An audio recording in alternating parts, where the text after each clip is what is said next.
बहुतेक सगळे रघुनाथराजांनी बोलणं असतात. मला त्याच्यात धमकी दिली की मला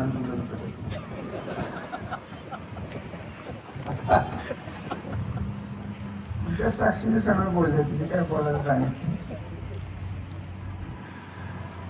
दादा भाग सोडा, आमचं पटवलं एका याच्यावर आमच्या तिघांचे एकमताने जे काय करायचं आहे सर्वसामान्य माणसाला पुढे ठेवून आपल्याला करायचे आहे. त्याच्याविषयी जे आमच्या आजोबांनी आमच्यावर संस्कार केले, दुसऱ्या पिढीने आमच्यावर संस्कार केले, त्याच्यात आम्ही पुढे पावलं टाकतोय. त्याचं कौतुक होईल ना होईल, तरुण पिढीला त्याची कल्पना असेल ना नसेल, या सगळ्या गोष्टी आता माझ्या पडलेल्या असतात. काय घडलंय याच्यावर जास्त उहापोह करू नका. मी तुम्हाला एकच मागणी करेन की तुम्ही घाबरू नका. फक्त मला जे अनुभवलं आहे त्यांचे काय कळतंय, एक तर थोडंसं स्पष्ट बोलतो की गावातले जे प्रमुख कार्यकर्ते होते त्यांना फोन केले की तुम्ही याच्यात जास्त पडू नका. काही ऐकलं, काही नाही ऐकलं. शेवटी आमचं बळ हे कार्यकर्त्याचं बळ असतं. कार्यकर्त्याची एक कर्तव्य असतं ते सर्वसामान्य माणसाला मतदान करून नेण्याइतपत आपल्याला तिथं आघाडी घ्यायला लागते. आणि त्यात जर कोण कमी पडलं काही कारण आहेत, सगळे पैसे वाटले, अमुक झालं तमुक झालं. स्पष्ट सांगायचं तर माड्यात काय पैसे नाही वाटले तर काय 50 वाटले, 70,000 तिथं कसा पडला. तर हे आडवं बोलणं होईल. मी ठरवलं की आता काही तिथे फारसं पडायचं नाही. ते झाले भोगायला लागणार आहे. हे आम्हाला भोगायला लागणार नाही, तुम्हाला भोगायला लागणार. आणि जे काय भोगायला लागणार आहे, आता या नीरा देवगरचं पाणी या टप्प्यात सारखं बोलतं का मी आणलं. हे किती जणांना माहिती आहे की नीरा देवगरच्या या पाईपलाईनमुळे आणि मी केलेल्या इंडस्ट्रीमुळे 4 TMC पाणी आहे तिथं बचत झालेलं आहे. आता हे बचत झालेलं पाणी, नीरा देवगरचं पाणी एकदा सुरू झालं की बाळेगाव ते आसूपर्यंतच्या 36 गावात हे पाणी वापरलं जातं. त्याच्याऐवजी हे पाणी नीरा देवगरमधून जाणार. ते 4 TMC आपल्या जिल्ह्याला, आपल्या तालुक्याला मिळावं का दुसऱ्या तालुक्याला मिळावं? कोणी संघर्ष केला? कोण बोललं? हा 20 लाख टन ऊस झाला या तालुक्यात. 1 नाही 2 नाही, बंद पडलेले कारखाने होते, 4 चालू झाले. एका कारखान्यात कसा चालतो ते सीतारामन बाईलाच माहिती असेल. मला काय त्यांच्या कारखान्याचं काही माहिती नाही, बोलायचं नाही, बघायचं नाही. विषय असा आहे की ज्या वाटेला आपल्याला जायचंच नाही ती वाट चोपडायला आपला प्रश्न येणार नाही. तेवढाच राहिले एक वाक्य नक्की तुमच्याला मी स्पष्ट सांगतो की घाबरणारे कार्यकर्ते असले तर राजकारण होणार नाही.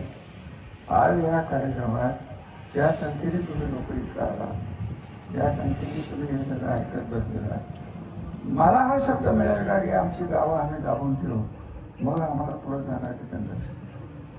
कारण सांगू नका आपली दिशा काय आहे, आपली दिशा काय आहे, माझ्या दिशाचा आहेत का?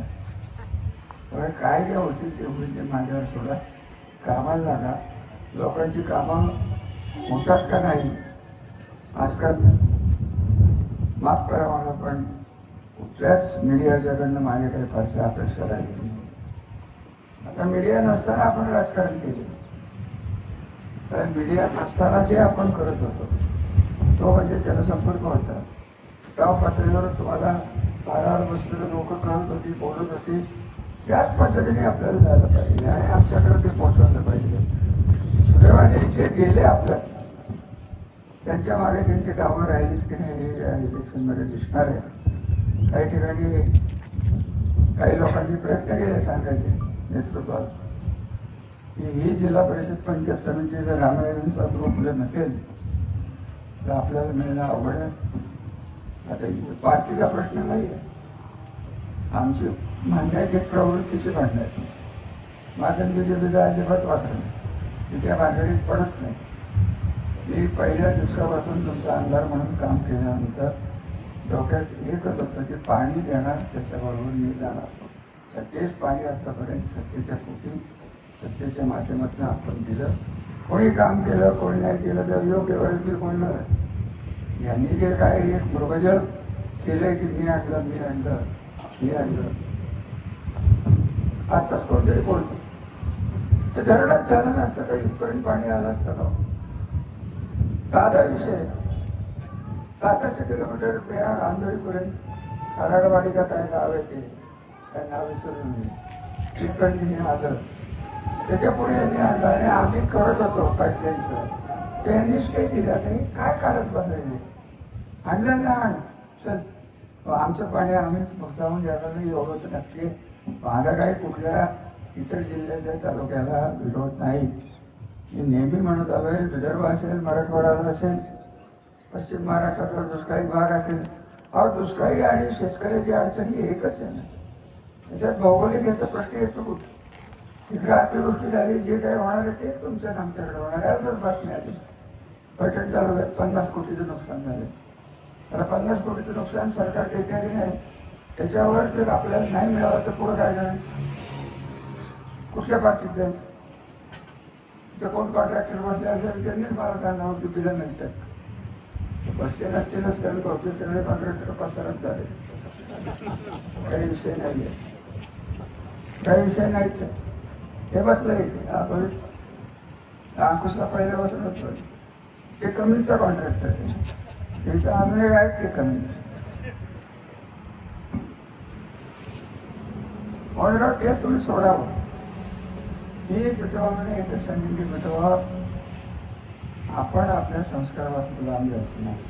कोणाला कसं वागायचं लोकांना ते पटेल न पटेल आपण समजायचं की आपण आपले संस्कार पार पाडलेले आहेत. आपले आयुष्य आपल्या पिढीचं आयुष्य 1991ला आपण ठरवल्याप्रमाणे आपण लोकांना देऊन टाकलेलं आहे. तर याच्यापुढे आम्ही देणार आहे परंतु कोणाच्यासाठी देणार? त्यांना तर किंमत राहिली नसेल किंवा त्यांना किंमत राहायचं आपल्याला जर काही करता आलं नसतं आपल्याही चुकत असेल लोकांना कळत नसेल तरुण पिढीला त्याची किंमत नसेल. आज जे दिसतंय आपण बोलतोय हे मागचं बोलतो. आपण प्रचार करतोय कधी करतोय. आता दुष्काळ बघितलेले किती लोक आहेत तरुण पिढी कधी दुष्काळ बघितलाय आधार किती आंदोलन त्यांना त्या पाण्याचं महत्व काय? तिथं गायकवाड साहेब बसले. तुम्हाला माहिती साहेब किती त्रास झाला आहे. तुम्ही नीरा उजव्याला होता तेव्हा किती गाई करू होता 7-8 लाख टन. आता 20 लाख टन कसा झाला? पाणी गेलं म्हणून का आलं म्हणून म्हणाले बारामतीने नेलं. बारामतीचे पाय आता हेच साठायला काय जे चाललंय राजकारण यांचं सगळं जे आहे हे ऐकल्या पिठावर डेगोट्या मारणारी ही लोक त्यांचं नशीब मोठं आहे की पाया मेज घासला बाकीचं सगळं सभामंडळ मुठ्या सगळ्या मेज बसला कळस आला तेव्हा हे आले. हा मूर्खपणाचा कळस जो यांचा चाललेला आहे तो आपल्याला सांभाळायला लागणार आहे. ते परत एकदा सांगून जातो की याचं नुकसान तुमच्यापर्यंत जाणार आहे तुमच्या घरादारापर्यंत जाणार आहे. कारण हे आमच्यातलं असं एक घर आहे की एक राजा होऊन गेला त्यांना मिडास ग्रीक मायथॉलॉजी पुराणात सांगितलं तरी हात लावला की त्याचं सोनं व्हायचं की यांची सावली पडली तरी याचं वाटावं. सावलीपासून लांब राहा. मुलाबाळांची प्रकृती नीट ठेवा. सगळ्यांना जे पक्ष पत्रकारांना माझं तेच म्हणणे तर नका देऊ आमच्या बाजूने आमचं काय म्हणणं नाही पण निदान विरोधी तरी घेऊ नका आणि खोटं तरी छापू नका. काय खरं एवढं जरी येत जरी भेटला मला पत्रकार ते फार नाही. मग तुम्ही बोला मग आम्ही बोलू असं होईल. तू काय पैशांचं नागरिक नाही तुला कळत नाही काय चांगलं काय वाईट. तेच आले पत्रकारिता अशी पत्रकारिता आरोग्य नेत्यांनी केली नाही. आता याच्या समोर बसले त्याचे निर्णय बी ओळखत नाही. त्यामुळे तो प्रश्न नाही. तुम्हाला हिंमत असेल ना या उलट सुलट काय होईल काय होणार आहे काय होणार आहे? तिकडे जमीन काढून घेणार आहे कोण अटक करणार काय कोण बघून घेतो करून घेतो दमून करून याच्या त्याचा रेकॉर्ड करा करा की काहीच करायचं नसतं तर नका करू. शुभेच्छा. आमचं काय म्हणणं नाही. आम्ही पुढे जाण दे त्याला मी कट केलं. अरे तुझी आईला का पोलिसाच्या गाडीत बसून बाबा प्रचार करत होती तू कुठे गेलास बघता माझ्या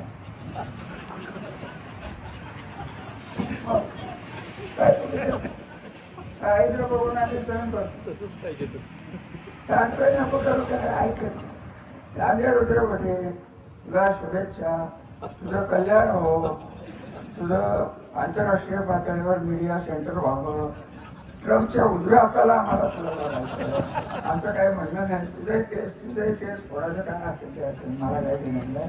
मी तालुक्यासाठी तालुक्यासाठी शेवटपर्यंत करणार आहे आणि काम करणार आहे हा शब्द देतो. अरे मी तर बाहेर पडलो की आज जर पाऊस नसता तर भगवान वगैरेंच्याकडे मी सांगितलं होतं कार्यक्रमात, तुम्ही होता की नाही माहीत नाही. आता कार्यक्रम आपण घ्यायला सुरुवात केलेली आहे.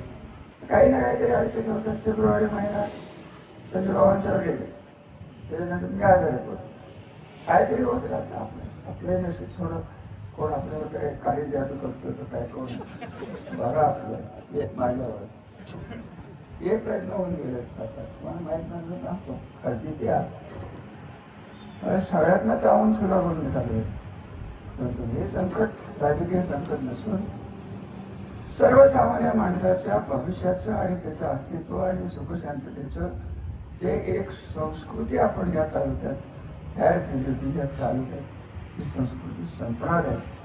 आणि हे संपवण्याचं काम जे चालले आहे याला तुम्ही कृपया साथ देऊ नका, हिमतीने बाहेर पडा. आता जाता मी एकच सांगेन की रघुनाथराजांनी जे केलं हे जे सगळं संपवा कारण मी आता तुमच्या ते HP मॅनेजरशी बोलून रघुनाथराज तिथे माझं काय म्हणणं आहे, तुम्ही चांगलं करताना किलोमीटरला 4 पंप वाढले व्यवसाय म्हणून. तुम्हाला या कंपनीने जर प्रोत्साहन नको गावतो त्यांचे 50 टँकर इकडे येत असते म्हणजे प्रायव्हेट फर्म, त्यांनी सांगायला पाहिजे माझी सार्वजनिक संस्था आहे तिथं तुम्ही डिझेल काय कसा प्रयत्न करायचा ठरवलं. तुमच्या हॉस्पिटलला शुभेच्छा, वेळाला शुभेच्छा. बाकीचं काय जेवढं करताय तेवढं करत राहणं तेच शेवटी माझ्या हातात आहे. साथ द्यावी ही विनंती. मार्केट कमिटीच्या शुभेच्छा आणि जाण्यासाठी परवानगी. यानंतर उत्पन्न बाजार समितीच्या कृषीदेव पेट्रोलियम या योजनेत 5व्या पंपाचं उद्घाटन आज या तळेगाव परिसरामध्ये होते. या कार्यक्रमाचे प्रमुख पाहुणे विधान परिषदेचे माजी सभापती श्रीमंत रामराजे नाईक निंबाळकर साहेब, जे आपल्याला महाराष्ट्र करून काही कामानिमित्त निघून गेले. आपले ते जिल्हा परिषदेचे माजी अध्यक्ष श्रीमंत संजीवराजे नाईक निंबाळकर साहेब, आत्ताच ज्यांनी आपल्याला मार्गदर्शन केलं आणि कृषी उत्पन्न बाजार समितीचे कल्पकाशी चेअरमन सर्वा श्रीमंत रघुनाथराजे नाईक निंबाळकर साहेब, माळकरप्पाय दत्ता बापळत, उर्मिले सर आहेत, भगवानराव होळकर, त्यांचे सर्व सहकारी, आजी माझे सर्व सभापती उपसभापती, सर्वच नाव घेतल्या देखील व्यक्तिमत्व सर्वच मान्यवर, उशीर खूप झाला आहे पण सर्व समोर असलेले सर्व आजी माझी सर्व सोसायटी चेअरमन, संचालक, आजी माझी सरपंच सदस्य, आमचे नेता साहेब आणि सर्व पत्रकार मित्र बंधू भगिनी, या ठिकाणी तळगाव या ठिकाणी तळगाव म्हणण्यापेक्षा तळगाव कापडगाव असेल, जांभरवाडी असेल, कोरेगाव असेल, चव्हाणवाडी असेल, पूर्ण हा जो परिसर आहे या ठिकाणी कृषीदेव पेट्रोलियम योजनेतून 5व्या पंपाचं उद्घाटन या ठिकाणी झालं. खरं तर आपण मगाशी बाबांनी सांगितले की 8 सालापासून आदरणीय पिंटू बाबा हे या मार्केट कमिटीमध्ये काम करतात. नंतरच्या काळामध्ये चेअरमन म्हणून त्यांनी काम करायला सुरुवात केली आणि या 15-16 वर्षामध्ये आपण जर बघितलं या मार्केट कमिटीच्या मध्ये नेमक्या काय सुधारणा आल्या याची माहिती जर घेतली तर निश्चितपणे आपल्याला या मार्केट कमिटीमध्ये आमूलाग्र बदल झालेला आपल्याला दिसून येईल.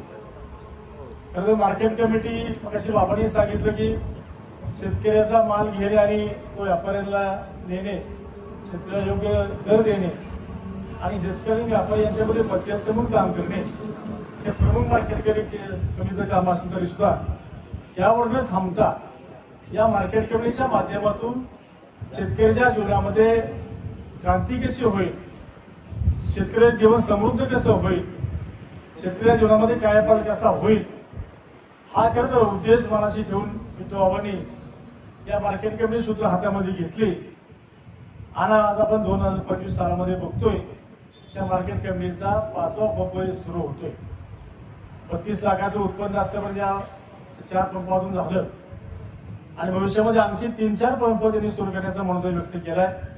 या ठिकाणी गोडाऊनचं काम सुरू आहे राष्ट्रीय कृषी विकास योजनेतून. आणि तेव्हा आत्ताच बाबांनी आणखी आपल्याला एक नवीन चांगली बातमी दिली की या मार्केट कमिटीच्या वतीनं 3 स्टार हॉटेल या ठिकाणी सुरू होणार आहे. आणि एकंदर या परिसराचा जो काही विकास झालाय तो बघता आपण आज पालखी महामार्ग आपला आळंदी पंढरपूर आहे आणि जवळजवळ वालेपासून त्या ठिकाणी बायपास रस्ता डायरेक्ट हा तळेवर मिळतो.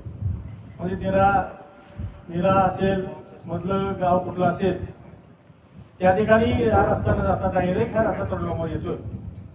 त्यामुळे भविष्यामध्ये या तळेगाव आणि परिसराला संपूर्ण किती व्हॅल्यू येणार आहे आपल्याला हे लक्षामध्ये येईल. त्यामुळे निश्चितपणे मार्केटिंगचा पंप असेल कुठलाही व्यवसाय आपण सुरू करणार असाल तो व्यवसाय त्याच्या व्यवसायाची भरभराट झाल्याशिवाय राहणार नाही आणि पर्यायीने या मार्केटिंगच्या माध्यमातून शेतकऱ्याला चांगले दिवस आल्याशिवाय राहणार नाहीत.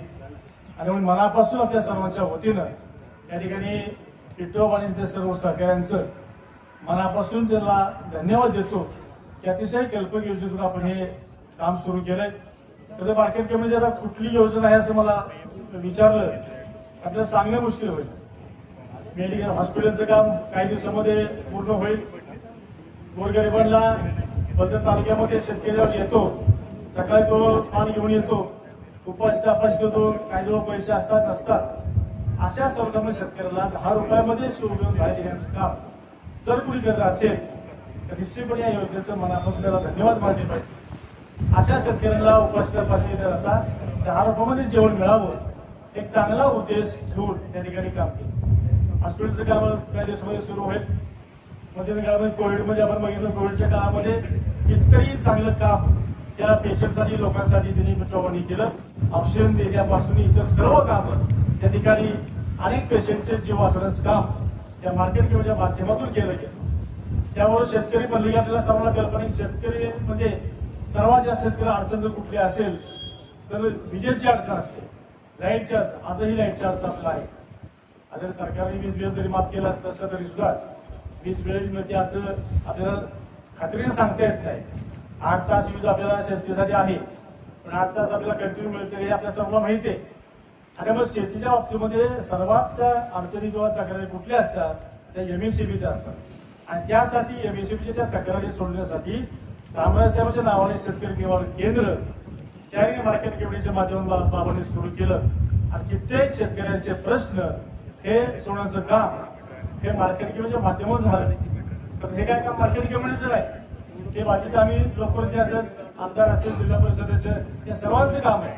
पण तेही काम ही जबाबदारी मार्केट कमिटी स्वतःवरती घेतली. म्हणजे मार्केट कमिटी एकंदर आपल्याला विचार केला त्या सर्व सामान्य शेतकऱ्यांचे तारणहार ही मार्केट कमिटी आहे.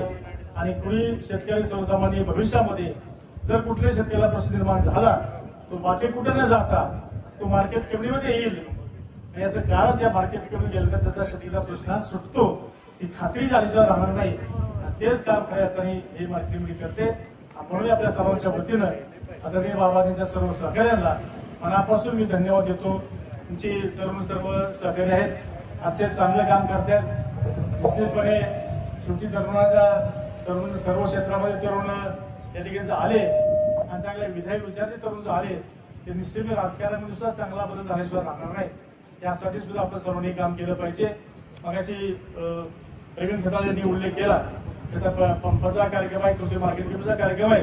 परंतु रामराज साहेबांनी एकंदर या तालुक्यामध्ये बाबांनी जे काय 30-35 वर्षामध्ये काम केलंय याचाही उल्लेख केला.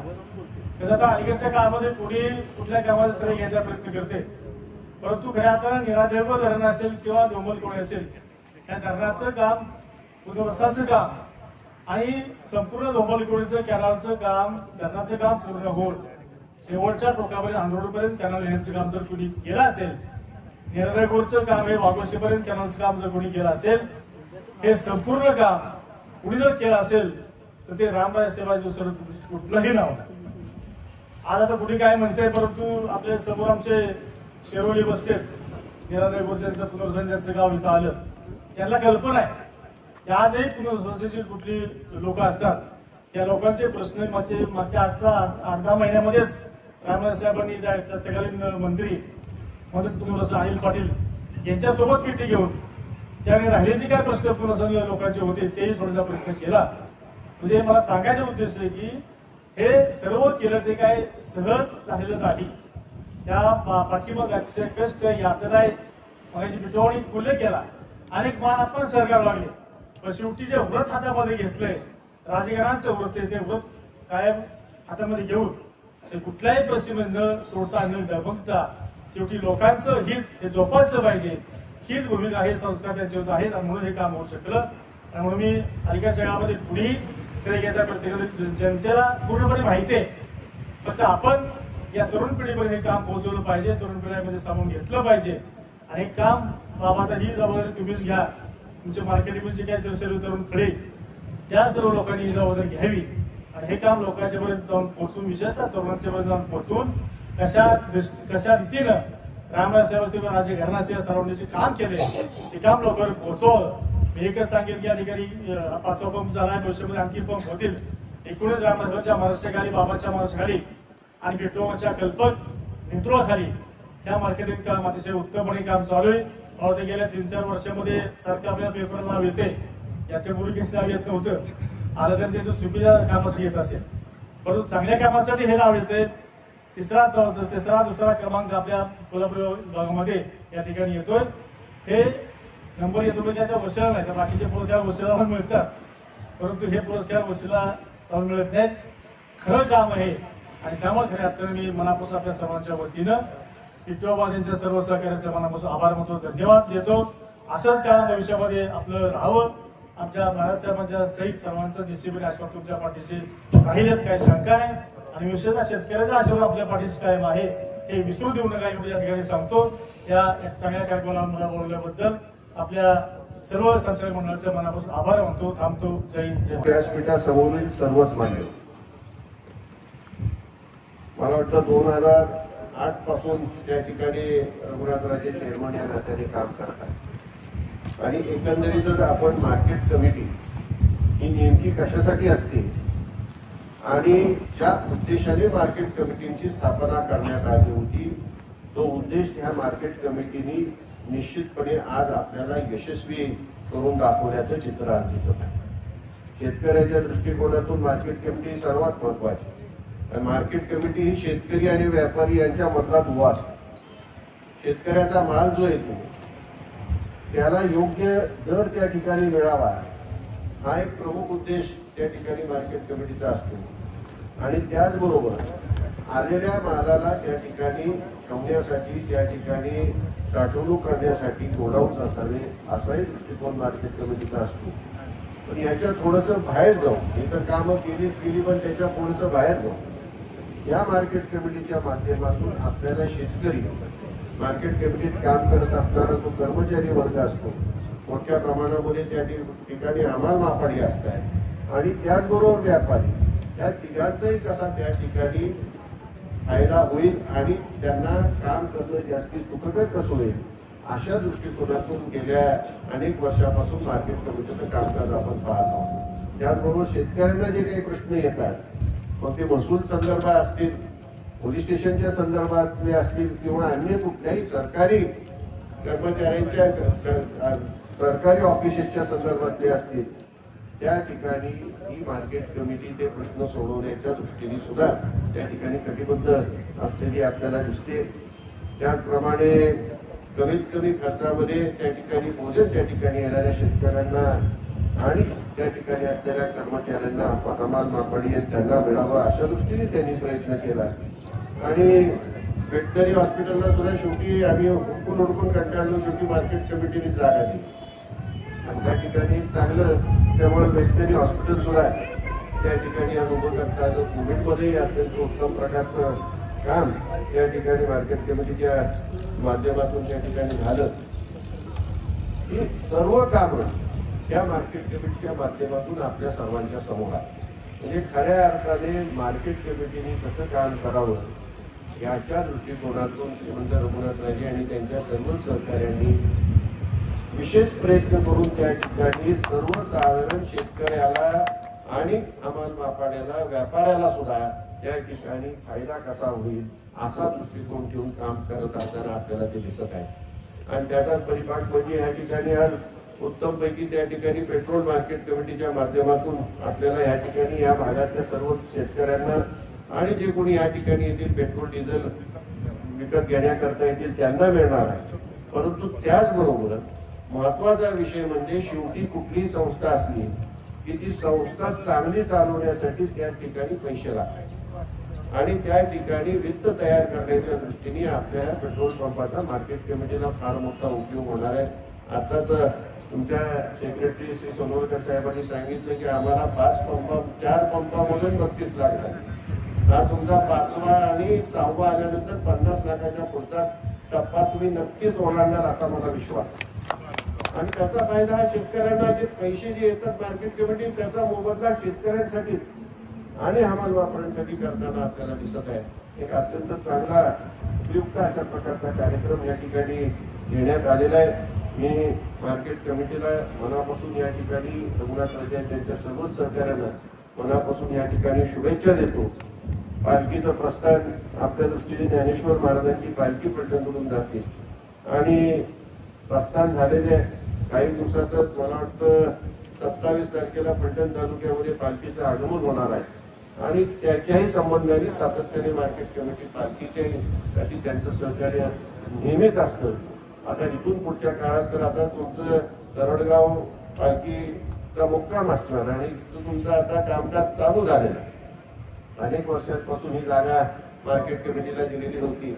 आपण शहाजी गायकवाडांचा सरांचा या ठिकाणी सत्कार केला, परंतु मला वाटतं त्यांच्या आजोबांनी वडिलांनी ही जागा दिलेली आहे. त्यांचे मनापासून आभार मानतो. पण आता जर तुम्ही रस्त्याच्या कडेची कुणाला जागा मागायला गेला की मार्केट कमिटीला सार्वजनिक कामाला जागा लागायची तो म्हणत तुम्हाला वेळ लागलेलं दिसते एवढी भागाची जागा मागताय. परंतु या ठिकाणी अत्यंत मोठं मन दाखवून त्या काळामध्ये जागा दिली. काही सोपं काम पण ती दिली त्यांचे आभार मानावे तेवढे कमी आहेत. त्यामुळे तुम्हाला पेट्रोल या ठिकाणी उभा करता. त्यामुळं निश्चितपणे त्यांचे मनापासून आभार आणि एक अत्यंत चांगलं काम मार्केट कमिटी जे चाललंय इथून पुढच्याही काळात अशाच पद्धतीने चालू राहावं आणि सर्वसामान्यांसाठी ही मार्केट कमिटी उपयोगात येत राहावी. शेवटी आपला कृषीप्रधान देश आहे आणि फलटण तालुक्यामध्ये तुम्ही राजकीय दृष्ट्या बघा किंवा सामाजिक दृष्ट्या बघा सर्वाधिक शेतकरीच आहे. त्यामुळे मार्केट कमिटी या त्यांची एक शिखर संस्था आहे आणि त्यामुळे याच्या माध्यमातून त्यांच्यापर्यंत पोहोचलं तर आपण आपोआपच राजकारण आणि समाजकारण दोन्हीच्या माध्यमातून शेतकऱ्यांच्या तळागाळापर्यंत आपण पोहोचत असतो. आणि हेच काम गेल्या अनेक वर्षापासून मार्केट कमिटी करत असताना आपल्याला दिसत आहे. मी त्यांना त्यांच्या या कामासाठी आणि पुढील अनेक कामांसाठी निश्चितपणे घुले साहेब आहेत. घुले साहेब सुद्धा काही कल्पना त्यांना देतील की काय काय आपल्याला आणखी करता येईल आणि सर्वसामान्य शेतकऱ्यांच्यासाठी आपल्याला आणखी काही सुविधा उपलब्ध करता येईल हे सर्व करण्यासाठी मनापासून या ठिकाणी शुभेच्छा व्यक्त करतो. थोडं कार्यक्रमाच्या मधूनच जात असल्यामुळं भगवानराव तुमची दिलगिरी व्यक्त करतो. भगवानरावनी मला सांगितलं होतं काही झालं तरी कार्यक्रमाला आलंच पाहिजे आणि त्यामुळे मी आणि रामराजे खऱ्या अर्थाने वेळेत आलेलो आहे. आपल्या सर्वांचे या ठिकाणी शुभेच्छा देतो. मार्केट कमिटीच्या आवाजून या कार्यक्रमाला आणि एका चांगल्या कार्यक्रमाला बोलवल्याबद्दल मनापासून आभार मानतो आणि गावच्या मार्केटिंग कमिटीच्या सभ्यांचं आपण इथं सुरुवातच करतोय म्हणायचं. पेट्रोल पंप गोडाऊन हे सगळं आता सुरू झालेलं आहे. माननीय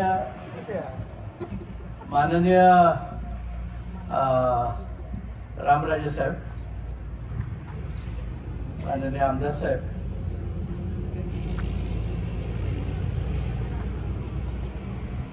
बापू, या ठिकाणी उपस्थित असणारे गुले साहेब, सचिव साहेब, माझा डायरेक्टर बोर्ड काका मुरुंगले सर, अरविंदभाई, व्हाईस चेअरमन साहेब, पत्रकार बंधू आणि सर्व व्यापारी बंधू आणि तसेच नागरिक,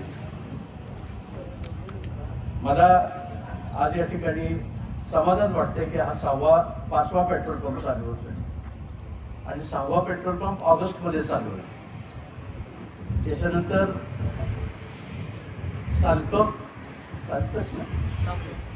तांबे, परांजवाडी, राजाळे,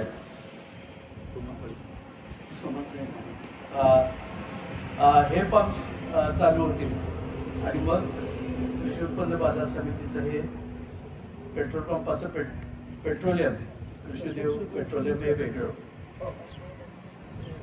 मला आज या ठिकाणी सांगायला हवंय की या ठिकाणी आम्ही कांद्याचा व्यापार लवकरच चालू करणार आहे. शेळी मेंढीचा व्यापार देखील, बाजार देखील या ठिकाणी चालू होणार आहे. आणि हे होत असताना लोणंद MIDC मध्ये हॉटेल नाही आहे हे आमच्या लक्षात आलेलं आहे. आणि या पेट्रोल पंपाच्या कंपाऊंडच्या आत 3 स्टार हॉटेल आणि रेस्टॉरंट उभं करण्याचा मनोदय आमचा आहे आणि आम्हाला तशी HPने परवानगी देखील दिलेली आहे. ही फार वेगळी एक संकल्पना असणार आहे. तुम्ही म्हणाल कुठं मार्केटिंग कमिटीचं 3 स्टार हॉटेल असतं का? कारण इथं आमचे स्थैर्यवाले बसलेले आहेत, तेव्हा ते म्हणतील की बाबा असतं का असं हॉटेल. मला सांगायला पाहिजे की सुरत कृषी उत्पन्न बाजार समितीचं स्वतःच्या मालकीचं 5 स्टार हॉटेल देखील आहे.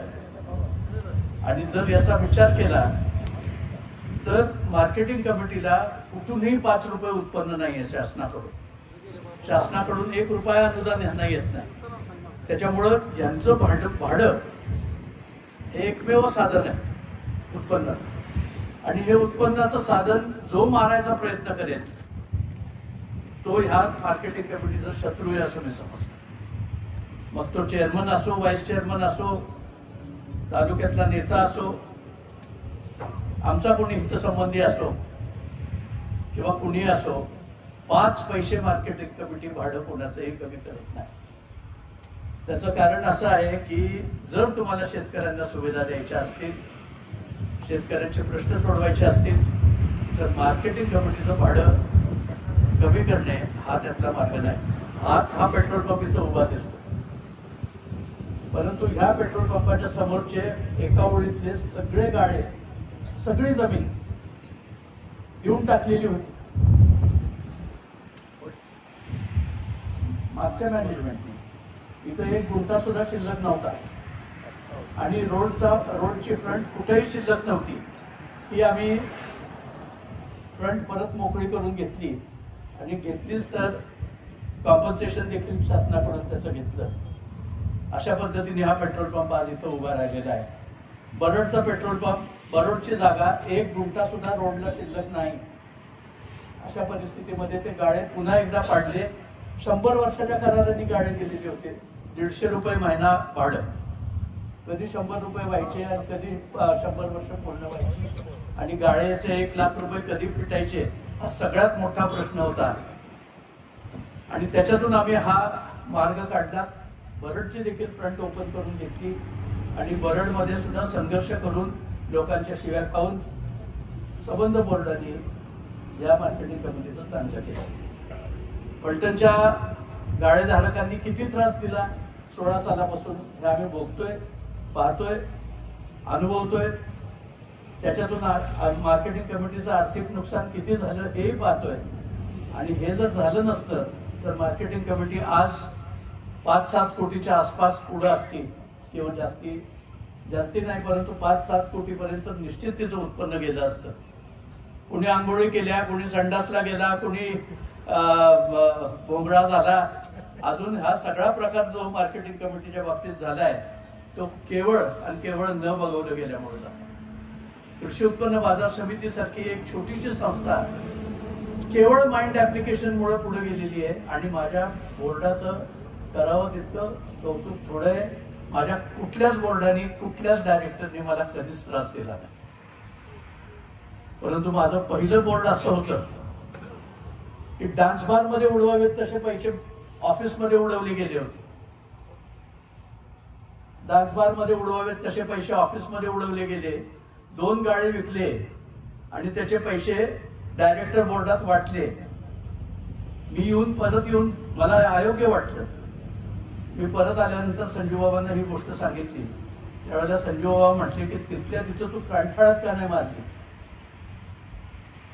ही गोष्ट घडलेली आहे आणि मी आज पत्रकारांच्या समोर ही गोष्ट बोलतो.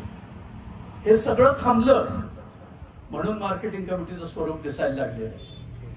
इतक्या वर्षात मार्केटिंग कमिटी का सुधारली नाही आणि वरून त्याची मापं काढतात. मार्केटिंग कमिटीला कर्ज झालेलं आहे, मार्केटिंग कमिटीला देणं झालेलं आहे. प्रॉव्हिडंट फंडावर कर्ज घेण्याचे उद्योग आम्ही केलेले नव्हते. मार्केटिंग कमिटीच्या रामराजे ग्रॅज्युटीवर कर्ज झालेलं होतं आणि ह्या परिस्थितीमध्ये कामगारांच्या पैशावर कर्ज घेऊन ही मार्केटिंग कमिटी चालू होती. श्रीराम कारखान्यात तेच झालं, दत्त इंडियामध्ये नाही, पलटण शुगरमध्ये तेच झालं.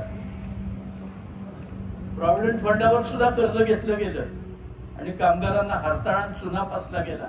हे काय आम्ही बघितलेलं नाही, अशाची गोष्ट नाही.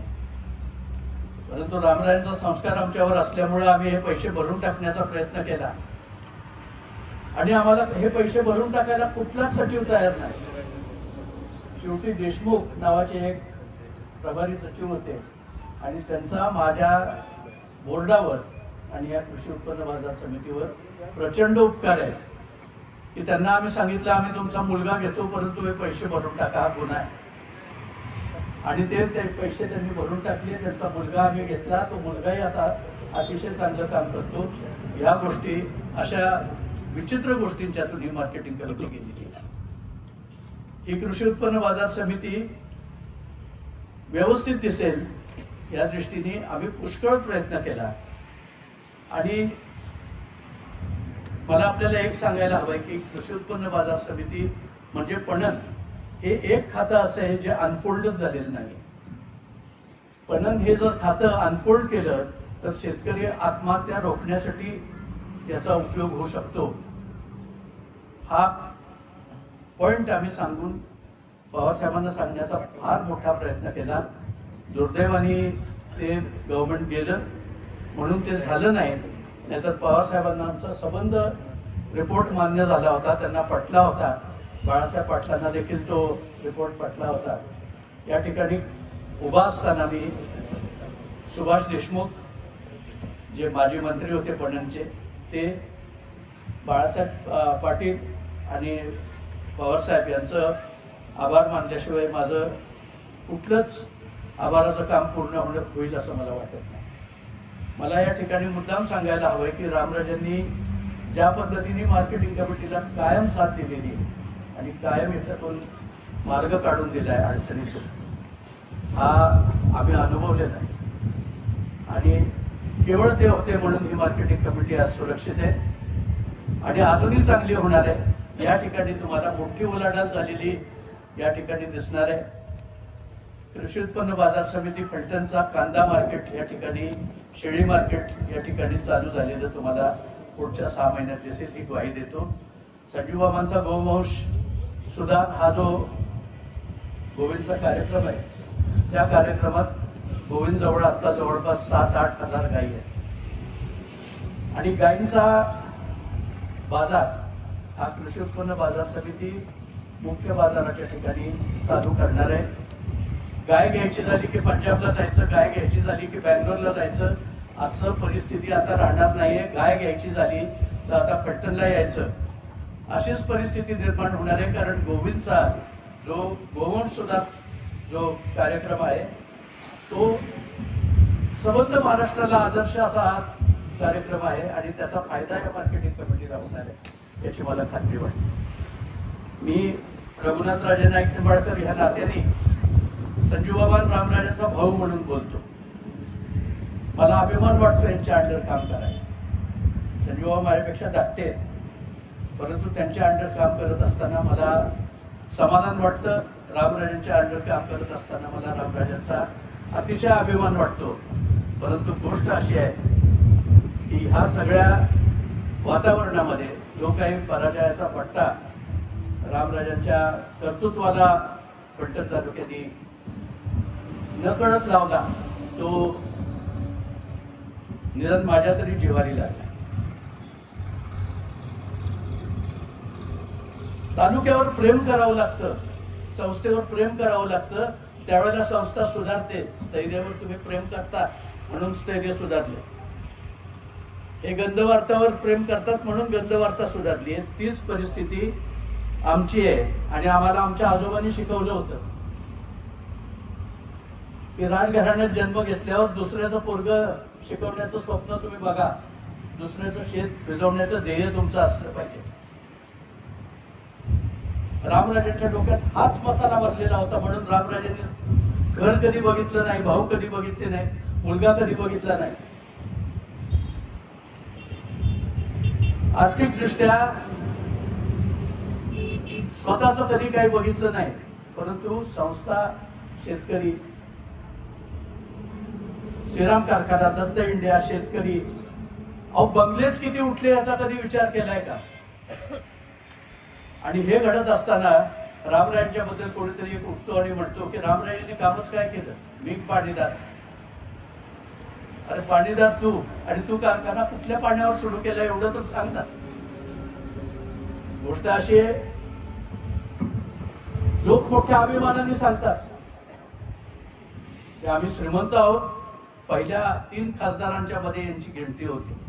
अरे कशी, हे तर समजायला पाहिजे ना. का आम्ही बोलत नाही, आम्हाला आमची मर्यादा सोडायला आवडत नाही, आम्ही आमची लेवल सोडत नाही बोलताना, म्हणून आम्ही हे सगळं दुर्लक्षित करतो किंवा बोलत नाही. आमची अशी कल्पना होती की तालुक्याला हे माहिती आहे सगळं, परंतु हे माहित नाही ना तालुक्याला, नवीन पिढीला माहित नाही आम्ही कुठल्या संघर्षातून गेलो. रामराजा काय संघर्षातून गेले, ते पाणी येताना रामराजांचा काय काय अपमान झाला हे सगळं मी बघितलेलं आहे डोळ्यांनी. मी रामराजांना, संजीवन यांनी सांगितलं होतं की रामराजे हे पाणी आणायचं राहू द्या बाजूला, तुम्ही मंत्रिपद सोडून द्या. इतका अपमान एक दिवशी झाला होता. त्यावेळेला रामराजांनी आम्हाला सांगितलं की माझ्या वैयक्तिक मान अपमानासाठी जर मी मंत्रिपद सोडलं तर तालुक्याच्या घशात आलेला पाण्याचा घोट दुसरीकडे जाईल.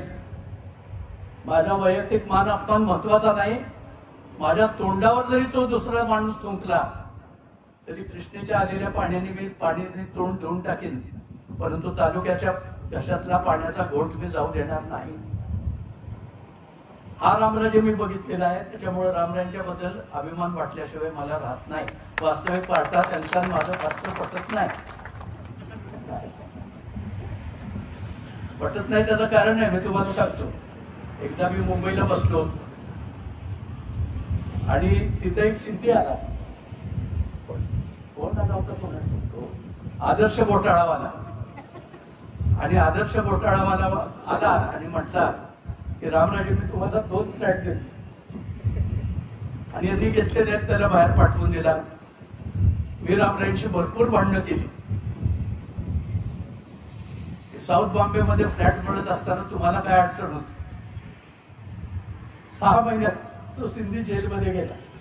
आणि रामराजांचा मला फोन आला, बघा तुमचं जर ऐकलं असतं तर माझं वाटोळं झालं असतं. अशा गोष्टीत पुढं त्याचं काय नंतर खासदार झाला.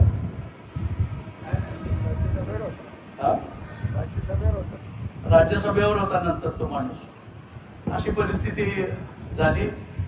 असे बारीक सारीक माझ्या म्हणजे घरातलेच थोडे बहुत खटके उडतात, परंतु कामात एकच पट्टण तालुक्याला आज ह्या निमित्ताने सांगतो की रामराजे या तालुक्यात पुन्हा होणे नाही. मी तुम्हाला एक संजीवराजे या तालुक्यात पुन्हा होणे नाही. मालोली राजे नाईक निंबाळकर हे थोर होते. तो एक अत्यंत चांगला राजा होता, प्रजाहित दक्ष होता, प्रजावत्सल राजा होता, परंतु तो चांगला आजोबा नव्हता. घरगुती सगळं मोडून तालुक्याला द्यायचं हेच त्यांचं धोरण होतं. त्यांनी आम्हाला एकच सांगितलं होतं, 1,06,000 एकर जमीन सगळी मिळून त्या जमिनीमधल्या एकाही कुळाला बाहेर काढलं तर माझं नाव लावू नका. झोपडपट्टीतलं कुणाचं घर पाडलं तर माझं नाव पुन्हा सांगू नका हा संस्कार आम्हाला दिला आणि त्या पद्धतीने आम्ही जगलो. जनतेवर प्रेम केलं, संस्थेवर प्रेम केलं, कामगारांवर प्रेम केलं आणि त्या प्रेमाचा आम्हाला मोबदला असा का मिळाला हे मला अजून समजलेलं नाही. का पैसा हाच तमाशा, पैसा फेको तमाशा देखो हा तमाशा, का चीटिंग हा तमाशा, काही समजायला मार्ग नाही. परंतु एक तर आपल्याला त्या प्रवाहात सामील व्हावं लागेल. मग भरपूर पैसे खावेत ह्या सगळ्या संस्थांच्यातून आणि स्थैर्यवाल्यांना द्यावेत, म्हणजे स्थैर्यवाले आमच्यासारखं लिहितील. विषय असा आहे की तुम्हाला जर आजकालचा जमानाच समजला नसेल, तरुण मुलांना कष्ट दिसत नाही, ध्येय दिसत नाही, धोरण दिसत नाही, निष्ठा दिसत नाही, न घराघरात निष्ठा राहिली, न राजकारणात निष्ठा राहिली. या परिस्थितीमध्ये आम्ही अशा परिस्थितीत आहोत की आम्हाला नवीन राजकारणाचा मार्ग तरी घेतला पाहिजे, नाहीतर राजकारणातून बाजूला तरी जायला पाहिजे. दीपक चव्हाण हे आमदार माझ्या दृष्टीने 15 वर्ष या तालुक्याचा इतक्या सोजवळपणे सांभाळणारा तालुका, सांभाळणारा आमदार मी तरी आजपर्यंत पाहिला नाही.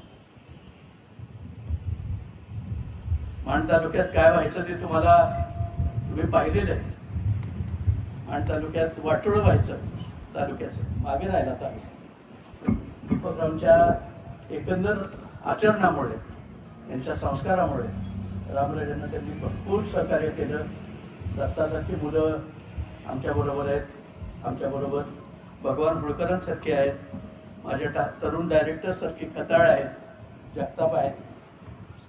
माझे तरुण डायरेक्टर मागं सगळे बसलेले आहेत, त्यांची नावं सगळ्यांची घेणं बरोबर होत नाही, कारण वेळ पुरत नाही. रामराजांनी 2 वेळा इशारा केलाय असं भगवान होळकरांनी मला सांगितलं. तेव्हा माझ्या सर्व मित्रांना मी एकच सांगतो, माझ्या डायरेक्टर्सला, माझ्या सचिवांना, माझ्या भावांना, नेते मंडळींना, आमदार साहेबांना, दत्ता आणि त्यांच्या सर्व सहकाऱ्यांना, पंचायत समिती मेंबर्सला, पत्रकारांना मी आभार मानतो सगळ्यांचे की तुम्ही कायम मार्केटिंग कमिटीला सांभाळून घेतलेले आहे. परंतु मी तुम्हाला एक गोष्ट सांगतो की मी प्रश्न सोडवणारा माणूस आहे आणि एकदा डोक्यात घेतलं की मी ती खुंटी ठोकल्याशिवाय राहत नाही.